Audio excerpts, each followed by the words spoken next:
और कोई public sector employment नहीं दे रहा है, प्राइवेट सेक्टर दे रही है। उनका तनख्वाह लिमिटेड है, कब वो हट जाएंगे वो लिमिटेशन है, उनको पेंशन नहीं मिलेगा। तो अगर कोई पेरेंट्स जीवन शांति करते हैं और 4 साल डिफर्ड या 5 साल लेते हैं तो 9% गारंटेड मिलेगा एज अ होल लाइफ। और ये गारंटी कोई भी संस्था नहीं दे पा सकती है, ना आरबीआई भी दे सकती है। वो हर एक साल रेट को कम करती है, बढ़ाती नहीं है। तो आपको सेलेक्टिव मार्केट देखना पड़ेगा, आपको उस कस्टमर के पास जाना पड़ेगा। जो हाउसवाइफ है उनको टैक्स नहीं लगेगा, 4 साल बाद उनको 5 लाख 5.5 लाख रुपया जीवन शांति से पेंशन आएगा, वो टोटली टैक्स फ्री रहेगी। और उसी प्रीमियम से वो अपने लड़का का जीवन उत्सव दे सकता है, जो 50-60 लाख का वो पेंशन होगा। मतलब 100 ईयर्स उसके लाइफ को मिलेगा, वाइफ को मिलेगा, और 100 ईयर्स उसकी लड़के को मिलेगी। और उसके बाद वो पैसा चैनल बाई चैनल चलता रहेगा। मैंने 60 लाख रुपया एक बार इन्वेस्ट कीजिए, 3 जनरेशन 4 जनरेशन 5 जनरेशन को चलाइए आज के डेट में। कारण कि मैं इसलिए बोल रहा हूँ, ब्रांच मैनेजर ने कहा हो सकता है ये प्रोग्राम बहुत जल्दी विथड्रॉ भी हो जाए। तो आप उस मार्केट को देखिए, स्कोप को देखिए। पैसा है, लेकिन वैसा हम लोग मार्केटिंग नहीं कर रहे हैं, हम लोग बिग साइज मार्केटिंग नहीं कर रहे हैं।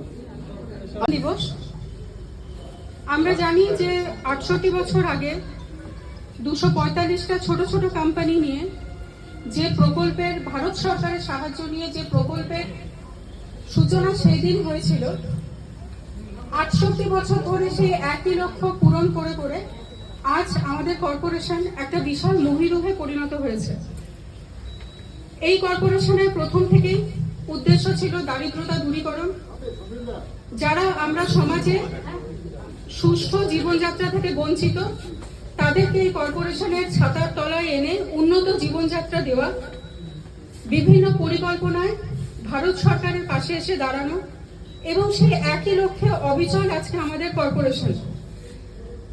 তার জন্য প্রথমেই ধন্যবাদ জ্ঞাপন যারা পূর্বতন কর্মচারী, যারা আজকে আমাদের মধ্যে হয়তো সরাসরি যুক্ত নেই, তাদের এবং এজেন্ট বন্ধুদের, যারা এলআইসির এই পরিকাঠামোটা তৈরি করে আমাদের হাতে তুলে দিয়েছে। এবং আমরা যে বর্তমান প্রজন্ম, তারা এই তাদের চিন্তা ভাবনাটাকে সাথে নিয়ে আমরা আগামী প্রজন্মের দিকে এগিয়ে চলেছি। আজকে সত্যি মাত্র সময়, আজকে সত্যি 68 বছর আমরা এইভাবে পার করে এসেছি এবং এলআইসি প্রথম থেকে মানুষের সেবায়, মানুষের পাশে সব সময় বিভিন্ন রকম দুর্গম পরিস্থিতির মধ্য দিয়েও নিজেকে সুষ্ঠুভাবে শক্তিশালী, দিনকে দিন আরো শক্তিশালী করে তুলেছে।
আরো যদি কেউ ইচ্ছুক থাকে সর্বরিদি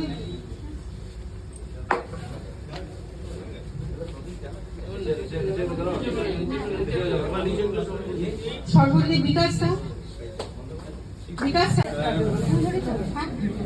এরপর কিন্তু আজকে তৈরি করেছেন সেই মেরুদণ্ডের মধ্যে যে মূল কন্ট্রিবিউশন সারা দেশের, সেটা কিন্তু আজকে আমাদের এই ভারতীয় জীবন বীমা নিগমের, যেখানে আমরা সত্যি সত্যি আমরা এলআইসিআর হিসেবে প্রত্যেকেই গর্ববোধ করতে পারি। এবং আমাদের এই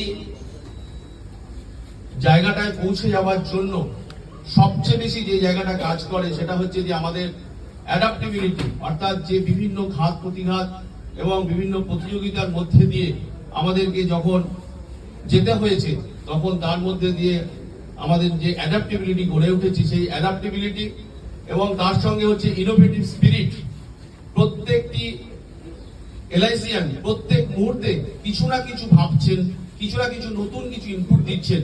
সেই ইনোভেশন স্পিরিট, ডেডিকেশন, মানে ডেডিকেশনের তো কোনো তুলনা হবে না। যে এলআইসিয়ান হিসেবে আমাদের একেবারে সর্বস্তরের এলআইসিয়ানদের যে ডেডিকেশন রয়েছে সমাজের প্রতি, সেই ডেডিকেশন 68 বছর পরেও আমাদের এজেন্ট বন্ধুরা এখনো পলিসি হোল্ডারের বাড়িতে গিয়ে পরে পলিসি করে নিয়ে আসেন এবং তারপরে সেটা জমা করে তাকে সারা বছর ধরে তাকে সার্ভিসিং দেন। এটা যে মানে ডেডিকেশনের চরমতম উদাহরণ। সেই ডেডিকেশন এবং তার সঙ্গে রয়েছে আমাদের ভ্যালুড কাস্টমারদের যে কাস্টমার স্যাটিসফ্যাকশন। এই 3-4টে শব্দের মধ্যে দিয়ে আমি বোঝাবার চেষ্টা করলাম যে আজকে আমরা এই এলআইসিতে যে বড় জায়গায় দাঁড়িয়ে রয়েছি, যে অর্থনৈতিক মেরুদণ্ড হিসেবে কাজ করতে পারছে দেশে, সেই জায়গাটা কেন আমরা পেরেছি, তার একটাই কারণ হচ্ছে এক কথায় adaptability, innovative spirit, dedication and আমাদের ভ্যালুড কাস্টমারদের স্যাটিসফ্যাকশন। 2023-24 সালে প্রায় 19টা সিল্ড এলআইসি পেয়েছে, তার বিভিন্ন ভাবে বিভিন্ন সফলতার জায়গায় 19টা সিল্ড এলআইসি পেয়েছে। এবং তার মধ্যে সবচেয়ে যেটা উল্লেখযোগ্য বলাই মানে সবচেয়ে বলতে হয় ভালো, যেটা হচ্ছে এই কয়েকদিন আগে ডিক্লেয়ার হলো, সেটা হচ্ছে LIC world number 1 strongest LIC brand হিসেবে আমাদের কাছে প্রকাশিত হয়েছে।